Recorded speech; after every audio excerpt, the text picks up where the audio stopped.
estarmos aqui ministrando, eu convidei meu esposo para juntos nós ministrarmos essa aula. Então, convido você que tem a sua lição, abra a sua lição, você que trouxe a sua Bíblia, a nossa leitura bíblica em classe está lá no livro de Esdras.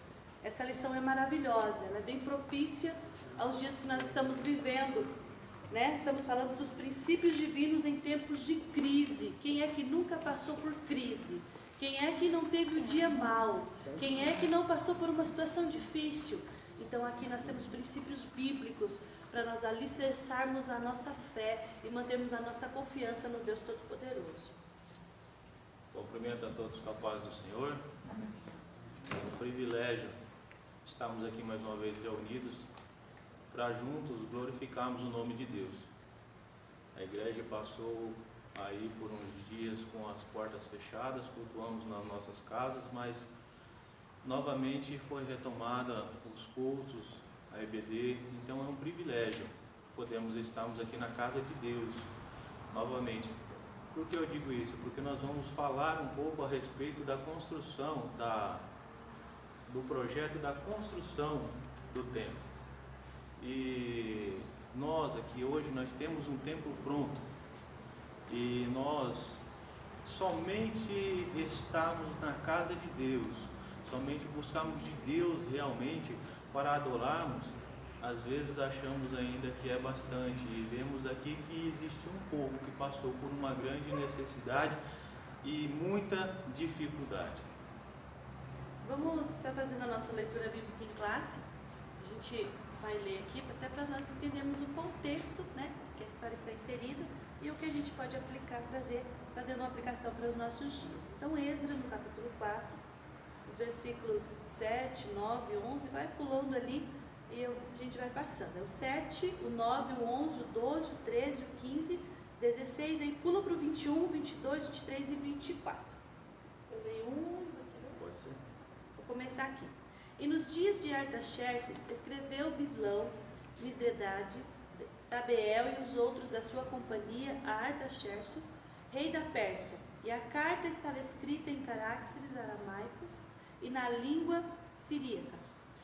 Então escreveu Reum, o chanceler, e Sinsai, o escrivão, e os outros da sua companhia, Dinaitas e Afartitas, Tarpelitas, Afartitas, Arquevitas, Babilônios, Sunanquitas, Deavitas, Elamitas. Este, pois, é o teor da carta que o rei Artaxerxes lhe mandara. Teus servos, os homens daquém do rio e em tal tempo. Saiba, o rei, que os judeus que subiram de ti vieram a nós a Jerusalém e edificaram aquela cidade, emovada cidade, e vão restaurar os seus muros e reparando os seus fundamentos. Agora, saiba o rei que, se aquela cidade se reedificar e os muros se restaurarem, eles não pagarão direitos, os tributos e as rendas, e assim se danificará a fazenda dos reis.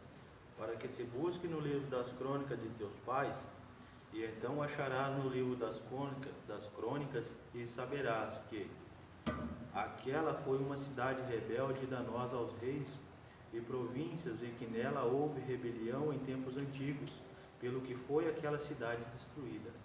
Nós, pois, fazemos notório ao rei que, se aquela cidade se reedificar e os seus muros se restaurarem, dessa maneira não terás porção alguma dessa banda do rio.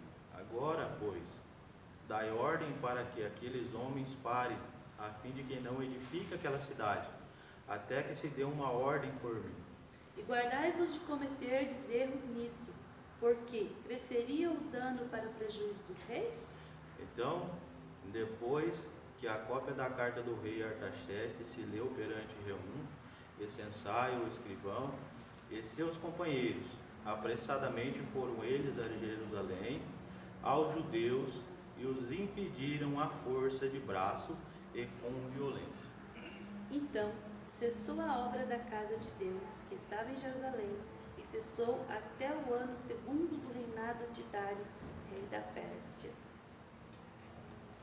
A gente vai ver que mesmo Deus tendo ordenado, mesmo Deus estar trabalhando em tudo, oposições se levantam, momentos difíceis acontecem, né? Mas nós vamos trabalhar, nós vamos estar lendo, nós vamos encontrar estratégia para mesmo em momentos difíceis, nós não nos permitirmos que o desânimo tome conta da nossa vida, o desespero, a tristeza. Nós vamos se manter de pé, firmes. Amém, irmãos? Caminhando para o nosso comentário aqui, já entrando na nossa lição, a introdução vai dizer assim: o altar havia sido restaurado, a festa dos tabernáculos celebrada, e o holocausto contínuo estava sendo oferecido cada dia conforme o rito. A vida espiritual dos judeus que haviam retornado do cativeiro seguia o que estava prescrito na lei de Moisés. Somente esperava um momento para iniciar a reedificação do templo. Bom, eu sei que os irmãos conhecem a história e eu vou apenas relembrar. O povo estava escravo no Egito. Os descendentes, né, que Deus chama Abraão e diz para ele: vou fazer de ti uma grande nação. E Deus faz uma promessa. Deus tira eles do Egito, caminha com eles pelo deserto e quer passa para eles todas as ordenanças, deixa muito claro para eles como era para viver na terra. Havia todas as bênçãos e constantemente Deus vai repetindo, dizendo assim: olha, se vocês não fizerem assim, se vocês me desobedecerem, se vocês se rebelarem, eu vou agir assim, eu vou agir assim. Estava tudo escrito. Mas os tempos se passaram e eles se esquecem de Deus. E Deus permite, Deus levanta profetas que vai dizer: olha, Deus vai tratar, Deus vai entrar com juízo. Não é muito parecido com o que nós temos ouvido nos nossos dias, irmãos? Vamos só quantas e quantas campanhas nós tivemos nessa igreja, em que Deus usou grandes homens de Deus para dizer assim que havia tempo para todas as coisas, que haveria um chacoalhão, que Deus moveria essa nação, que Deus desceria nessa terra com mão forte.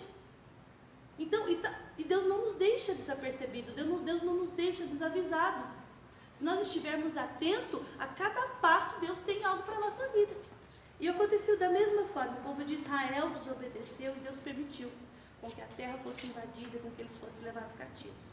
Passados 50 anos, Deus usa um rei e diz assim: olha, eu tive uma visão do Deus e eu vou mandar vocês de volta, vocês reconstroem a cidade de vocês, e eu vou dar cartas e vocês vão chegar lá, vocês vão ter sustento, vocês vão ter madeira, vocês vão ter de tudo para reconstruir a cidade. E quem tiver, os vizinhos, vai ajudar vocês. E mais, aqueles que não forem dos judeus vão dar ajuda para os que forem.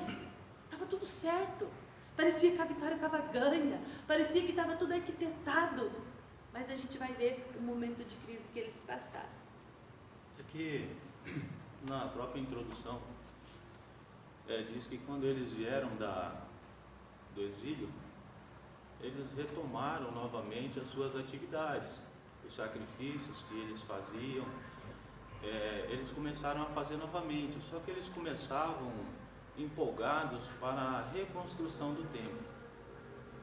Só que nós vamos ver que quando eles vieram, eles estavam cativos, quando eles vieram novamente, que eles foram libertos, e eles ofereciam seus sacrifícios a Deus e estavam animados para a reconstrução do templo, né? No decorrer da lição nós vamos ver algo muito diferente daquilo quando eles saíram do exílio.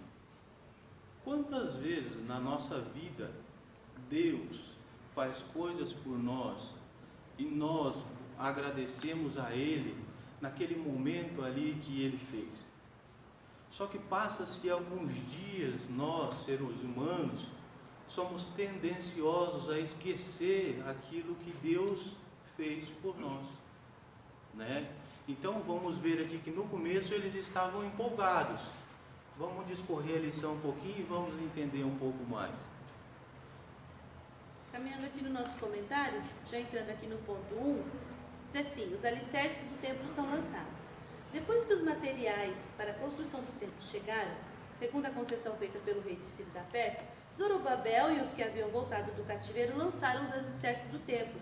Todos apresentaram muita animação para o trabalho.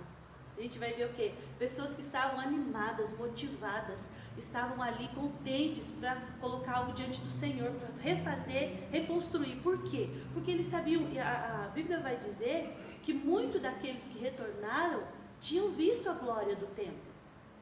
Então eles passaram para as suas gerações o que é que a glória de todo o tempo do rei Davi, dos reis que passaram por ali, da construção do templo, toda a história foi contada. Então, para eles, havia uma grande alegria no coração por saber que ao reconstruir o templo, né, que interessante que toda a vida deles estava voltada para a adoração a Deus, voltada para o templo. O que era mais importante era o templo, né? Todos se apresentavam com muita animação para o trabalho. Seguindo aqui, o lançamento dos alicerces foi celebrado com uma solenidade. Os sacerdotes, já paramentados e com trombetas, e os levitas, filhos de Asaf, com saltérios, para louvarem ao Senhor, conforme a instituição de Davi, rei de Israel. Todos os que assistiram ao lançamento dos alicerces expressaram seus sentimentos com grande júbilo, que as suas vozes se ouviam muito longe. Mas para que isso acontecesse, para que esse momento acontecesse, teve pessoas dispostas na obra do Senhor. Nós vamos caminhar pela história e a gente vê que o finalzinho do livro de Crônicas, ele termina dizendo do decreto do rei. E Esdras começa, novamente, relembra o decreto e começa a descrever. É bem interessante, eu anotei aqui, O segundo capítulo, né?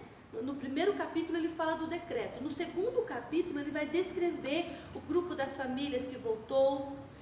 Vai dizer o nome do chefe, o número de pessoas, vai falar quantos levitas, quantos músicos, quantos porteiros, camelos, tudo vai ficar descrito e até onde eles foram morar. E no início do capítulo 3, ele vai falando que eles se reuniram para fazer a comemoração da festa das barracas, né? Nessa comemoração é que eu vejo o ajuntamento, quando há um ajuntamento com propósito, Deus age. Porque eles estavam motivados, eles começaram a ver a união, o que eles podiam fazer, e eles começaram a doar. Eu tenho anotado aqui. O chefe do grupo das famílias deram de fundo para a construção 14 quilos de ouro, 2.800 quilos de prata e 100 mantos sacerdotais. Por que eles estavam todos aparamentados no dia da festa? Porque teve alguém que contribuiu, teve alguém que veio lá e sustentou a obra. Esse é a ação de um coração grato, de um coração que está diante do Senhor, que está feliz em agradar ao Senhor. Né? Quantas vezes nós vemos o pastor falando, irmãos, vamos doar, vamos contribuir, porque isso tem que sair de um coração grato. Enquanto a gente tiver a mão fechada, não tem como receber. A mão que está aberta para doar é a mesma mão que recebe. Então nós vemos a atitude desse povo. A gente vê a atitude desse povo. Então, grande era o sentimento de gratidão. E até a lição vai dizer ali, né? Que o júbilo, o grande júbilo, e que as vozes se ouviam muito longe, muito longe. Caminhando ali, a reedificação do templo. A reedificação do templo foi resultado do despertamento que veio através de Ciro, rei da Pérsia.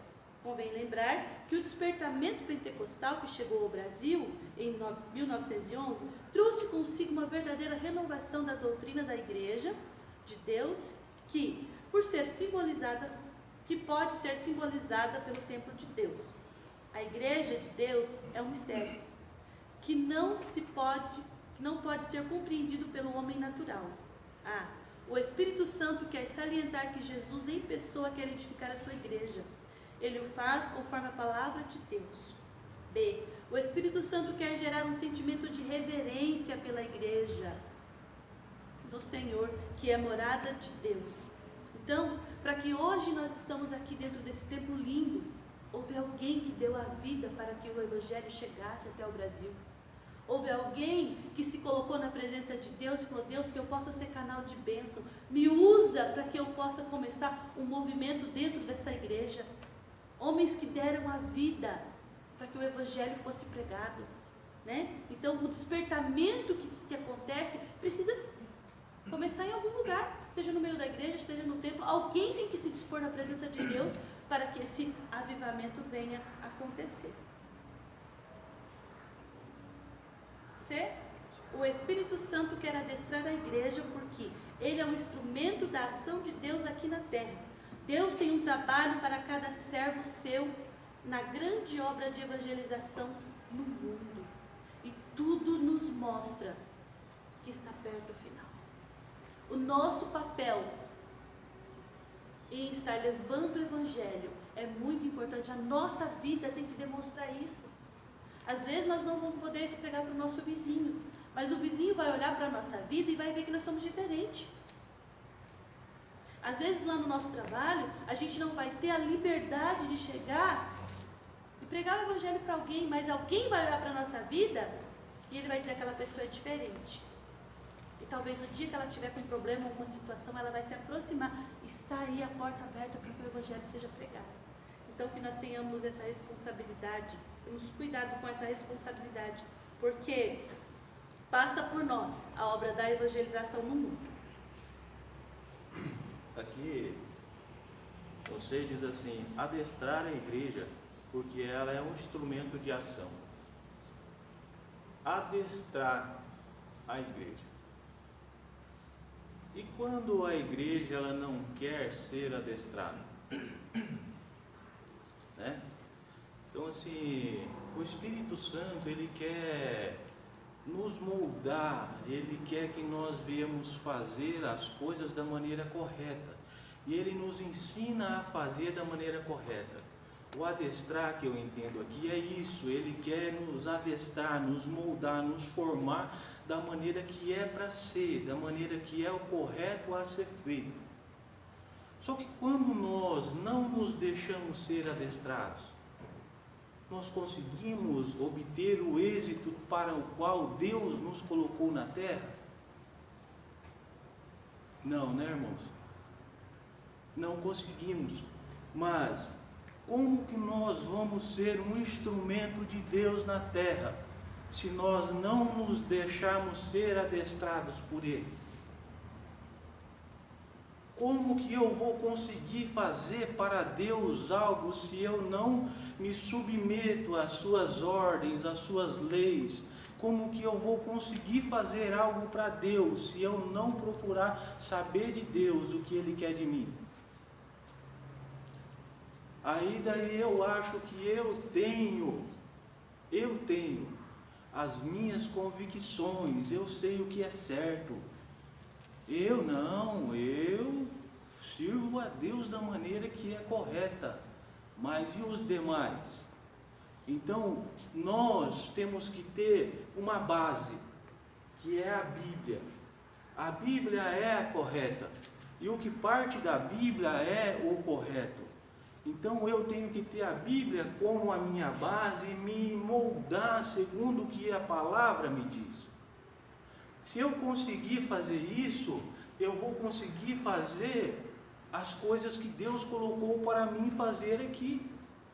Eles tinham uma empolgação, independentemente de quem era o líder deles, independentemente de quem estava à frente, se era Josafá, quem que era que estava à frente, eles tinham um propósito, que era da reconstrução do templo. Quando nós, irmãos, nos envolvemos plenamente nas coisas de Deus, nós não nos importamos com o que nós estamos fazendo e por que nós estamos fazendo, mas sim para quem nós estamos fazendo. Quando eu me envolvo plenamente na obra de Deus, 100%, as outras coisas elas deixam de ser importantes. Existe um versículo que diz que não ameis o mundo nem o que o mundo há. Não está aqui na nossa lição, mas diz isso claramente. Porque se eu me envolvo 100% na obra de Deus, o meu alvo é o céu. Eu quero ir morar no céu, eu quero fazer para o meu Pai, eu quero fazer para o meu Deus. Não importa quem está à frente, mas sim a quem eu estou agradando. Se eu estou agradando o meu Deus, irmãos, eu sei que a minha morada está garantida. Se eu estou agradando o meu Deus, eu sei que o propósito que Ele me colocou aqui nesta terra está sendo feito.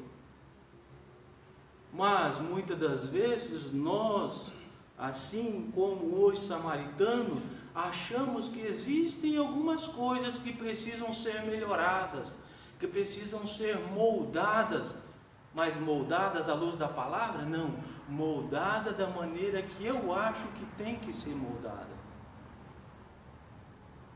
E às vezes estamos errados quanto a isso. Os irmãos têm alguma pergunta, alguma colocação?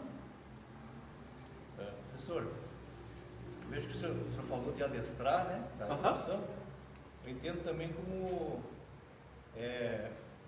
submissão, né? Porque tem a obediência e a submissão. Então em Mateus 11, que Jesus fala do jugo, que ele diz: o meu jugo é suave. Jugo era uma peça que dava a direção do animal, né? Quem estava conduzindo. Então Jesus está falando: vocês têm que se submeter a mim, eu vou comandar vocês. Sim. E só se aceita esse comando pela submissão.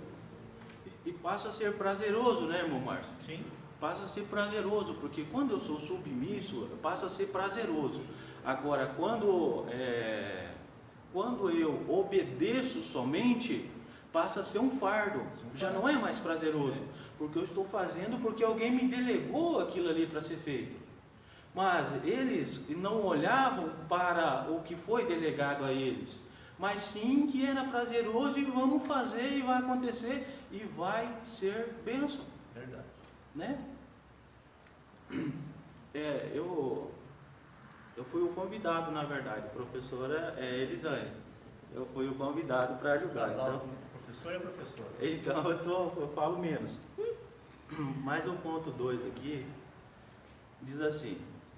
Tem algum comentário? Acho que não. O ponto 2 diz assim: o samaritano opõe-se à construção do templo. Entre os moradores estavam os samaritanos. Quando Nabucodonosor levou o reino de Judá cativo para a Babilônia, os samaritanos passaram a morar na terra. Estes eram descendentes de uma mistura de gente que o rei da Síria tinha deslocado para a cidade de Samaria, depois ele ter levado as 10 tribos do reino do norte cativeiro para a Síria. Segundo a Reis 17:23, eram pagãos que haviam sido ensinados acerca de Deus de Israel. Assim, os samaritanos continuavam servindo a seus deuses, mas também temiam ao Senhor. Quando eles foram levados, aqui já resume na verdade.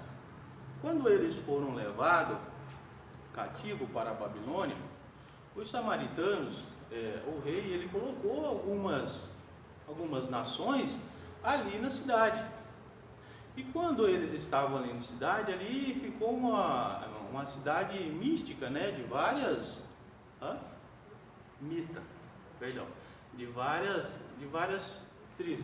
nações. E essas pessoas que estavam ali, elas tinham suas culturas, elas tinham os seus deuses. E diz a palavra do Senhor em Reis, aqui mais embaixo, 2 Reis 17, do 23 ao 33, fala que Deus, ele mandou leões ali naquela cidade, né? E devorou algumas pessoas ali. E chegou-se até o rei a situação. O que o rei fez?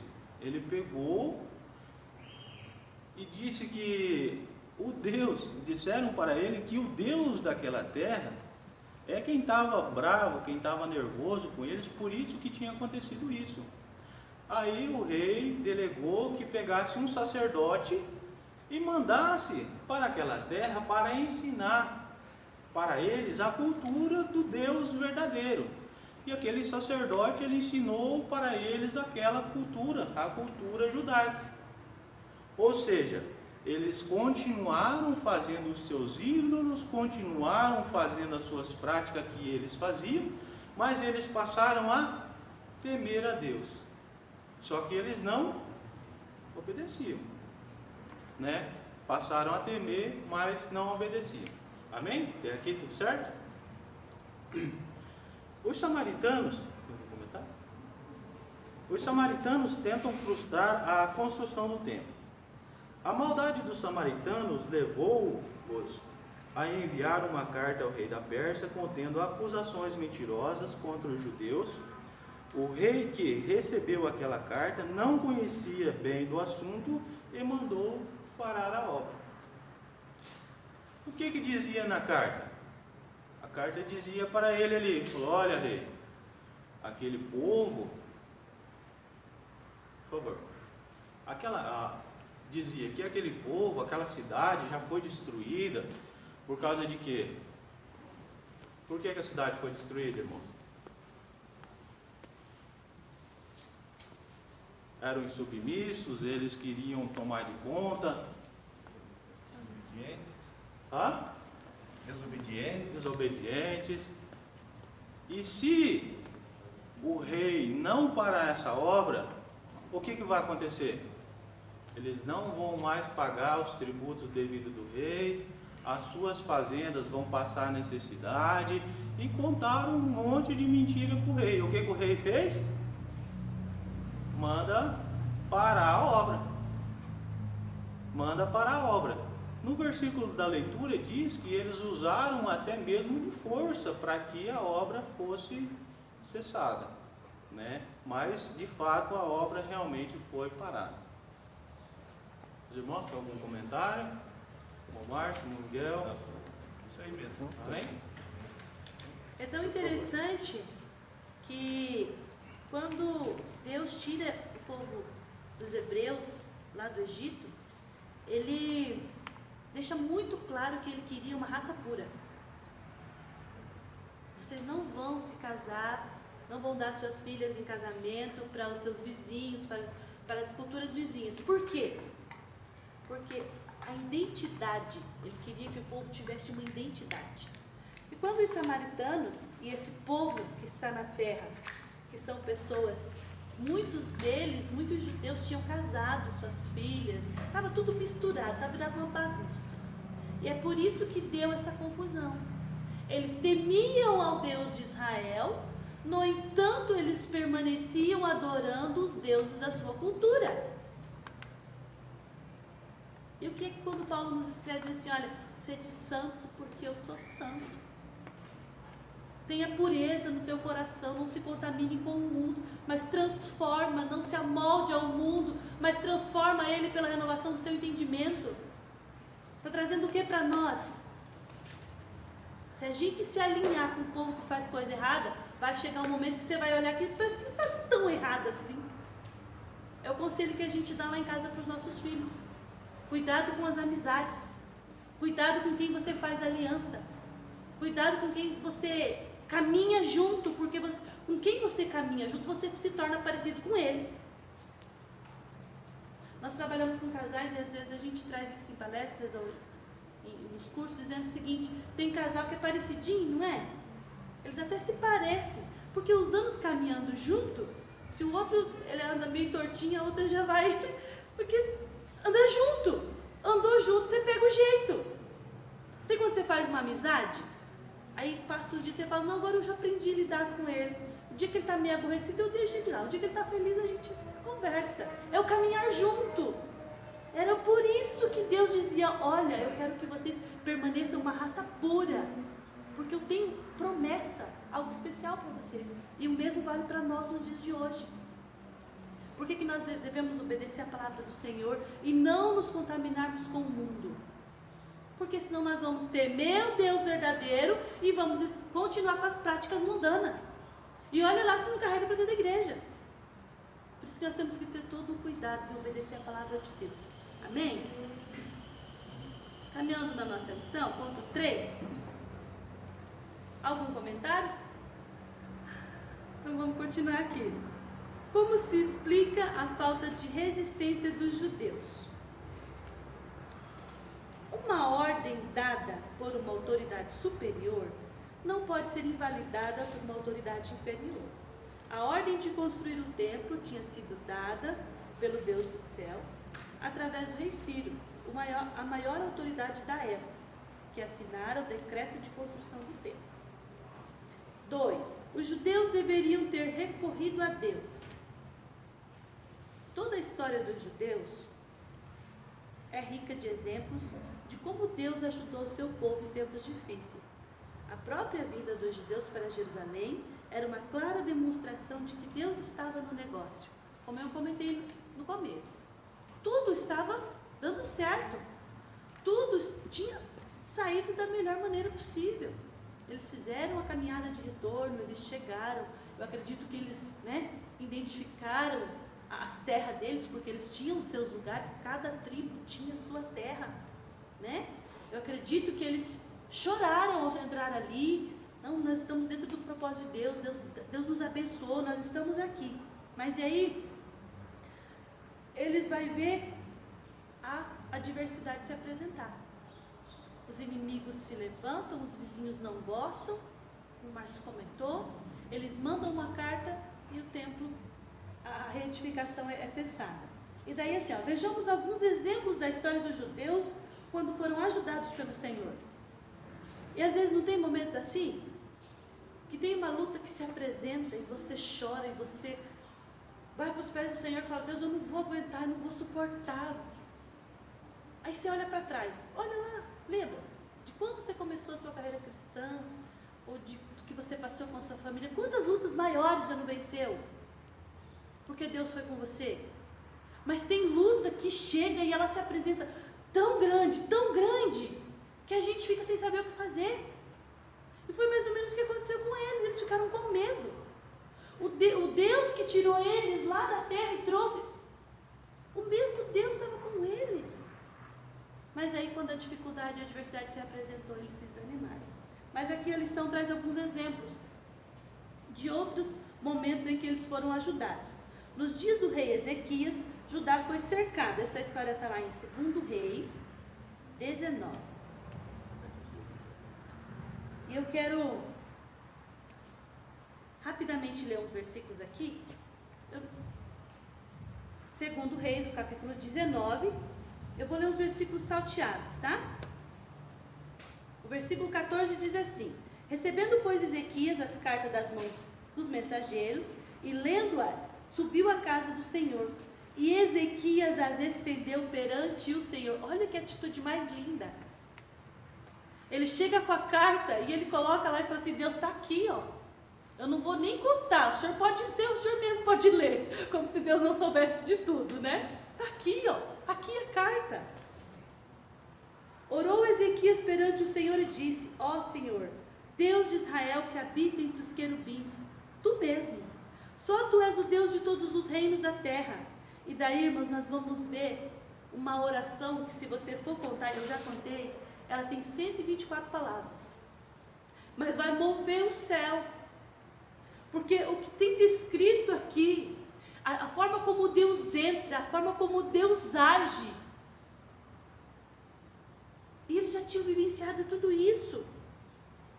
O Senhor enviou um anjo e feriu o arraial dos assírios, destruindo 185.000 soldados. Foi de forma sobrenatural, não precisou colocar um soldado de pé. Não precisou. Seguindo, nos dias do rei Jeosafá, né, ameaçado pelos amonitas e pelos moabitas, eles foram convocados para pedirem socorro ao Senhor. E essa história aqui ela é extraordinária. A atitude de Jeosafá. 2 Crônicas, capítulo 20. Quem encontra para nós aí, para fazer essa leitura? 2 Crônicas, no capítulo 20. Lê o 3 e o 4.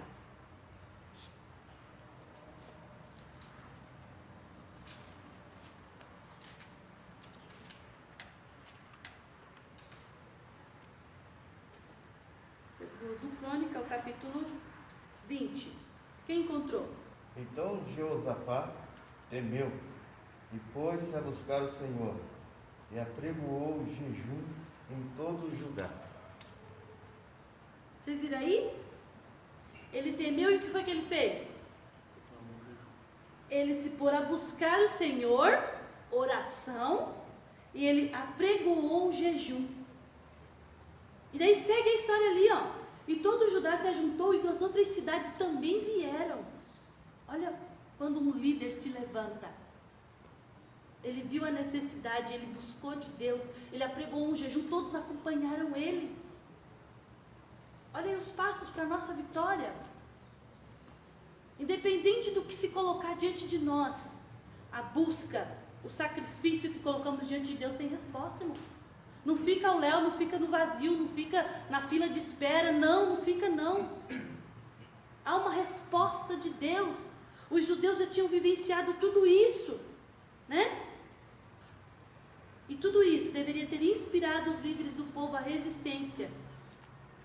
No entanto, eles acabaram se desanimando. Amém? Alguma pergunta?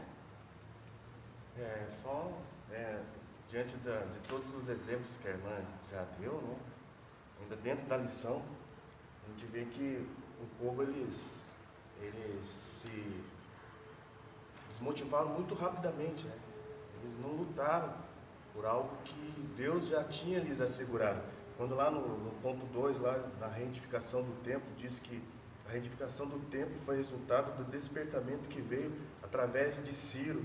Ali nós podemos ver que Deus usando o próprio rei que era pagão, Deus usando para beneficiar o povo diante desse ajuntamento, onde eles se colocaram, né, se dispuseram a fazer a obra do Senhor.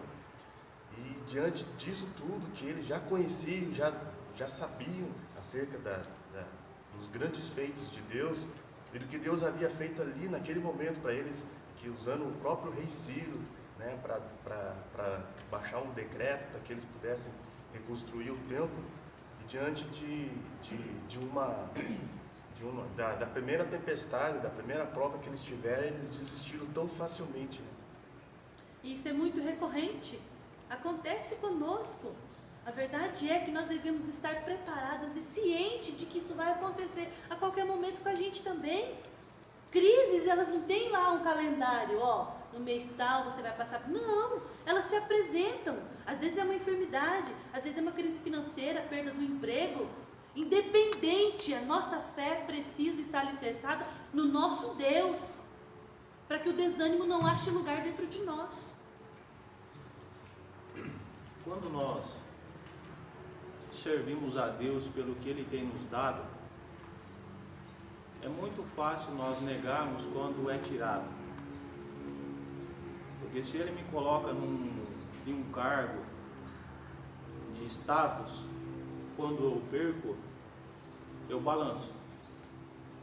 Mas quando eu sirvo a Deus, pela sua divindade, pelo que Ele é, onisciente, onipresente, onipotente, é o Deus que, em meio a tantas pessoas que Ele poderia ter dado a vida, Ele escolheu me dar a mim. Agora, olhando para esse Deus que, pela sua infinita bondade, Ele me deu o privilégio de nascer. E se eu for grato a Ele todos os dias, somente pela vida, irmãos, que embora pareça tão pouco, somente pela vida, as demais coisas que nos é acrescentada, nós somos gratos se nós olharmos e tivermos um coração voltado para isso. Agora, se eu sirvo a Deus, Senhor, obrigado por esse dia, pelo alimento, pelo trabalho, pelo amigo, pelo pai, pela mãe, aí daí começa a perder o pai, perde a mãe, perde o emprego, passa por situação difícil, aí, então quer dizer que eu adorava Ele pelo que Ele me dava, eu vou passar a adorar a Ele agora pelo quê? Ou eu me moldo a adorar a Ele realmente pelo que Ele é, ou eu vou me frustrar quando as coisas forem tiradas. Quando eu perder, eu vou me frustrar. Mas se eu sirvo a Deus realmente por aonde Ele me tirou, pelo que Ele fez por mim, pelo seu poder infinito, independentemente das circunstâncias, meus irmãos, eu vou continuar servindo a Ele. Entende? Por isso que existem muitas pessoas que moram em uma casinha simples e servem a Deus de coração. E existem pessoas que são abastadas realmente e não têm essa alegria e essa paz no seu coração. É a riqueza material? Não. Mas sim a gratidão pelo que Ele tem dado. Ou seja, não sou merecedor de nada, mas sou agradecido a Ele pelo que Ele tem me dado. Se eu estou aqui hoje, amém. Se eu estarei lá, amém também. Ontem, pelo privilégio de Deus me permitiu concluir mais um ano de vida. Me deu mais um ano de vida. Somente nessa pandemia aqui de 3 meses e pouquinho, quantas vidas foram ceifadas? E se eu olhar para isso, que o ano iniciou e estamos um pouco para frente do meio do ano e Ele continua me dando vida, irmãos, é motivo de eu cair de joelho e boca no pó e falar obrigado, Jesus. Mas se eu não conseguir olhar para isso, eu vou começar a olhar para as demais coisas que eu não estou conseguindo alcançar, vou me frustrar e vou começar a fazer o quê? A deixar de fazer as coisas para Deus porque eu estou frustrado. É verdade ou não é? A frustração muitas vezes vem porque eu quero me relacionar com as mãos ao invés de com Deus, né, Todo-Poderoso. Eu fico à espera do que Ele pode me dar. É a mentalidade de escravo. Deus caminhou com esse povo pelo deserto para que a identidade de Deus estivesse dentro deles, para que ao sair do deserto e tomar posse da terra, eles se comportassem como filhos. Lembrem-se da parábola do filho pródigo? Ele vai dizer o quê? Deixa eu voltar para a casa do meu pai. Porque lá, até o jornaleiro tem melhor. Lá o escravo é bem tratado. No final do dia, no final da semana, ele recebe. Filho não, filho tem herança. Filho vai dormir no quarto. Filho tem liberdade dentro da casa do pai. Agora, se eu me comporto como escravo, oh, Deus, você tem que me dar, eu estou trabalhando, eu quero receber. Não que Deus não vá nos abençoar, não é que não devemos não pedir, não é isso. O pai já sabe o que o filho precisa. E esse pai é generoso. Ele abençoa, ele dá. Agora, se o meu coração ainda é coração de escravo, eu vou ficar querendo receber tudo em vida, quando há vida eterna para nós. Amém? Caminhando aqui no nosso comentário, as horas passam tão rapidamente. 3. O motivo da falta de resistência dos judeus era de ordem espiritual. Olha aí. De ordem espiritual. Zorobabel, o chefe político do povo judeu, até então, tinha confiado na sua própria força. Olha aí o perigo de confiarmos na nossa força, né? Quando as suas próprias forças se esgotaram, não teve mais condição de resistir, sentindo-se inteiramente desarmado diante do inimigo. Como resistir se está esgotado, se eu estou confiando na minha própria força? Josué, o sumo sacerdote, o líder religioso da época, estava com suas vestes manchadas. Este fato tirou dele toda a sua autoridade espiritual. Diante do problema causado pelos inimigos, ele não tinha fé para buscar a ajuda de Deus, o Todo-Poderoso, uma vez que o mistério da fé é guardado em uma pura consciência. Está muito claro. Se eu confiar na minha própria força, e se eu me afastar do Deus Todo-Poderoso, eu fico à mercê da derrota, sim. À mercê do fracasso. E daí, quando a crise se apresentar, o desânimo vai tomar conta, com certeza. Mas aqueles que confiam no Senhor renovam as suas forças. Né? Aqueles que vai para os pés do Senhor e tem a sua confiança renovada, a sua fé fortalecida, eles se levantam e falam, não, deixa eu lembrar aqui, ó, o que Deus já fez por mim. Eu tenho uma história com meu pai. Não vai ser essa que vai me parar, não. Eu vou me levantar e eu vou continuar e ele vai ser vencedor. Zorobabel, ele era um chefe político. E ele confiou na sua força, assim como a Elisane comentou. Quando nós confiamos na nossa força, nós deixamos de confiar em Deus. Isso é um perigo. Porque quando eu deixo de confiar em Deus, eu passo a achar que eu sou bom. E quando eu passo a achar que eu sou bom, eu esqueço que se eu sou inteligente, quem me deu a inteligência? Se eu sou bom no que eu faço, é porque Ele me deu destreza. Se tudo quanto eu for fazer, é porque Ele me permitiu que eu faça. Então, quando eu acho que eu sou bom, eu começo a me medir com as demais pessoas. Eu quero chegar a um status melhor, ou eu quero vencer e ganhar o elogio por eu ter feito. Mas quando eu olho para Deus e reconheço que eu não sou nada e que eu estou aqui meramente porque Ele me colocou aqui e a glória é dele, irmão, as coisas saem perfeitas. O nome dele é glorificado, as pessoas veem. Por mais humilde que você faça aquilo dali, por mais simplicidade você dê o teu melhor, Deus, Ele é glorificado naquilo dali. Não é eu sair panfletando na rua somente, levando o evangelho às pessoas, ir lá no sinaleiro e ficar o dia inteiro panfletando. Ah, então não precisa? Sim, precisa. Mas eu também consigo, com a minha simplicidade, que não sei muitas vezes de fazer algumas coisas, mas naquilo que Ele me deu a competência para fazer, eu dar o meu melhor. E o nome dele é glorificado, irmão Miguel. Se eu não sei fazer,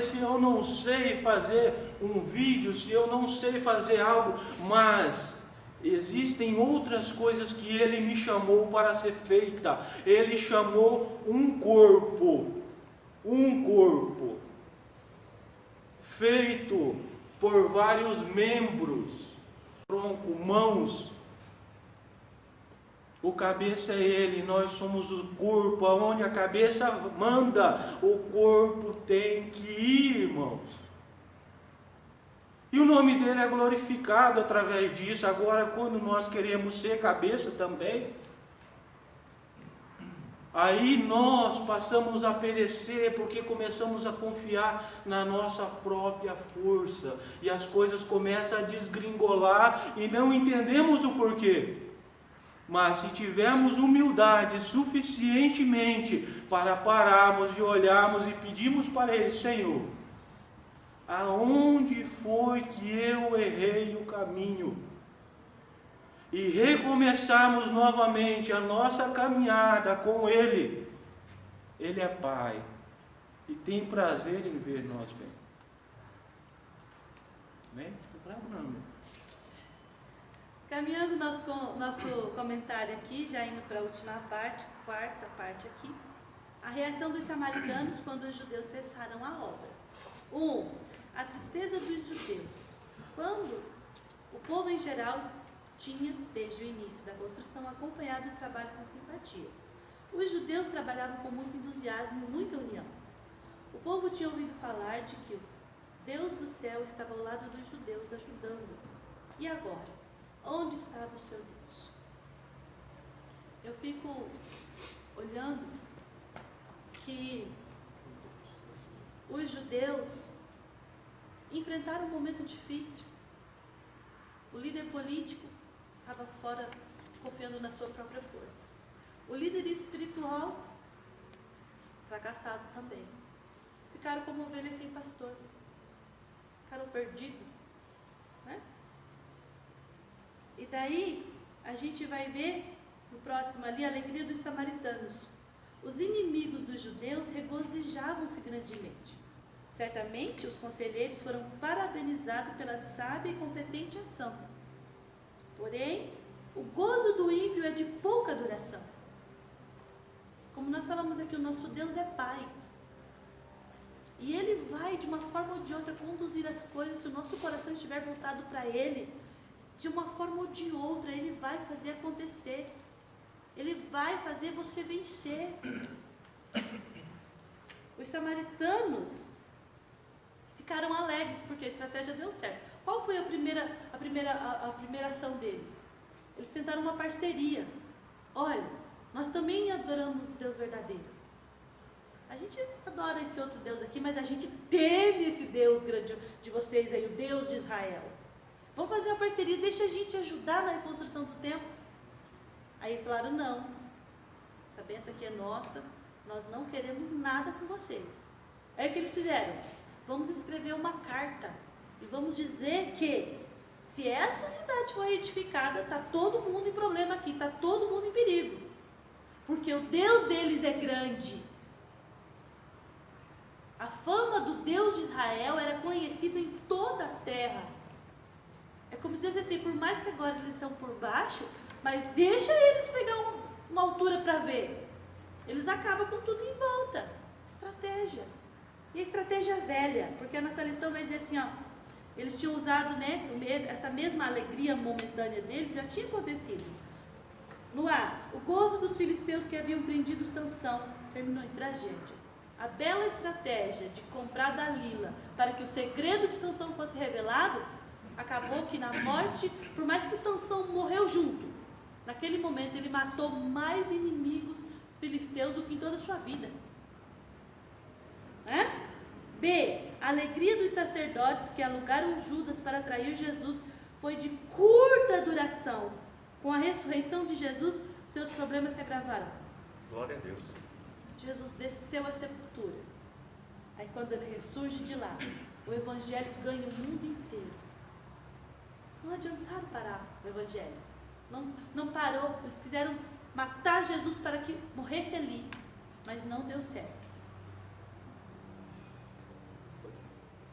Então, só concluindo essa parte aqui então, é momentânea, porque o nosso Deus é o Deus que tem o braço forte.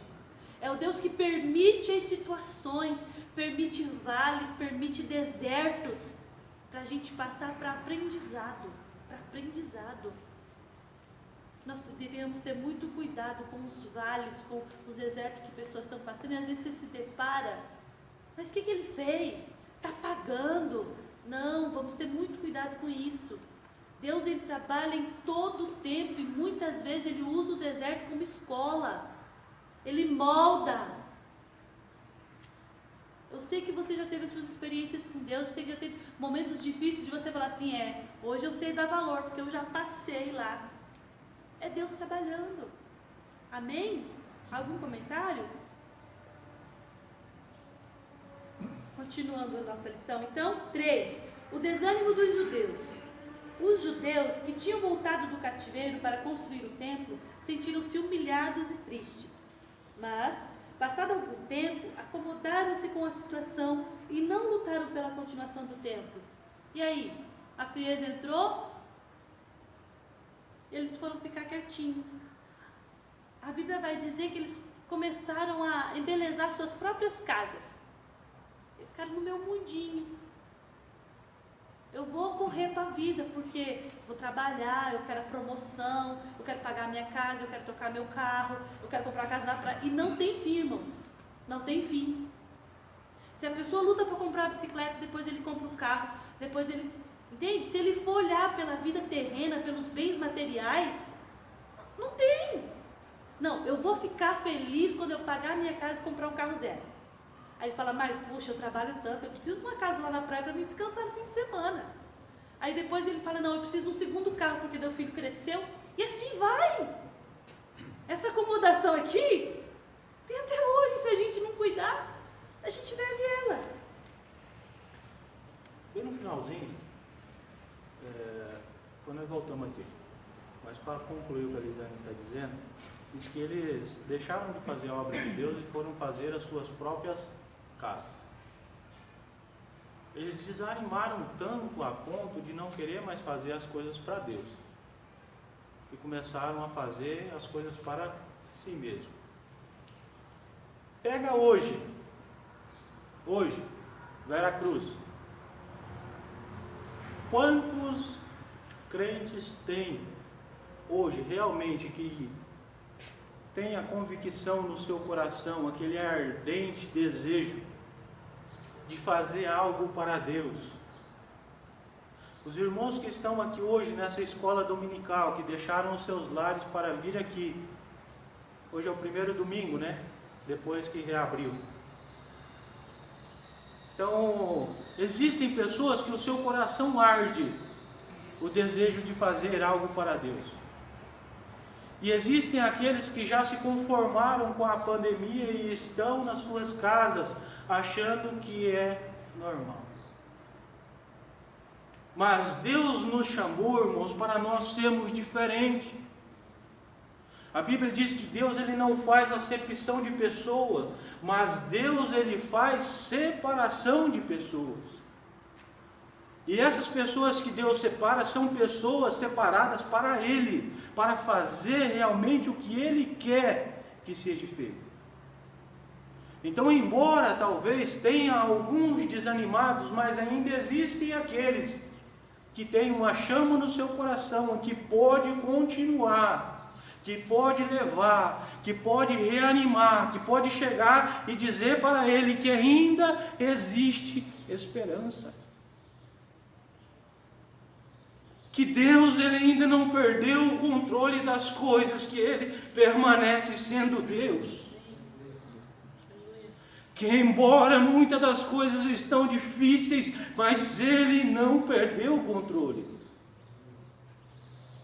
E que se existem pessoas angustiadas, aflitas nos seus lares, ainda existem homens e mulheres de Deus para ir lá e dizer para eles que ainda há esperança. Enquanto a vida é esperança, meus irmãos, enquanto Deus colocar essa chama ardente no nosso coração, nós podemos levar esse evangelho para, muitas das vezes, para aqueles que creem e fracassaram no decorrer da caminhada, que desanimaram e começaram a fazer aquilo que ele sempre teve desejo de fazer. Porque existem muitos que estão na igreja, mas sempre teve o desejo de praticar as coisas do mundo. De fazer as coisas para Ele. De abrir mão dos cargos, de abrir mão da igreja, vamos assim dizer. Ele quer orar na casa dele, ele quer continuar. Só que ele também quer ter o seu particular, ele quer ter o seu final de semana para viajar, ele quer ter os dias para ele. Nós não somos donos de nós mesmos, nós temos um dono. E ele nos delegou para fazer algo para ele, nós temos que batalhar para fazer, para agradá-lo. É por isso que ele nos chamou. Quando nós estamos cheios de Deus, que nos dias de hoje está difícil nós buscarmos realmente, mas quando nós estamos cheios de Deus, nós conseguimos transbordar como um cálice que transborda.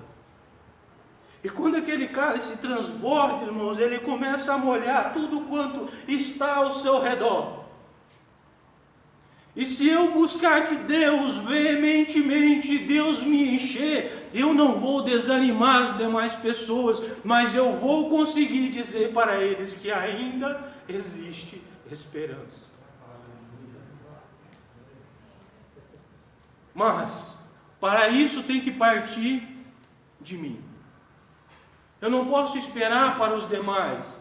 Eu tenho que fazer a minha parte. Deus me chamou para fazer algo e cabe a mim procurar saber dele o que ele quer realmente para mim. Amém? Então hoje aqui nós, ao estudarmos essa lição, descobrimos estratégias para a gente não permitir que o desânimo encontre lugar na nossa vida. Porque a gente é sabedor de que as crises vão se apresentar, mas o nosso Deus é maior. Amém, irmãos? Eu quero já agradecer a Deus pela vida de cada um dos irmãos, que não se deixou desanimar pelo friozinho, semana inteira de sol, né? E hoje o friozinho apareceu. Mas você não olhou para o frio e veio. Então, que Deus abençoe sua vida, abençoe sua casa e os demais que aqui não puderam estar. Agradeço a Deus a oportunidade. Deus continue abençoando a vida de cada um dos irmãos, dando a todos vocês uma semana abençoada da presença de Deus. Deus abençoe os irmãos.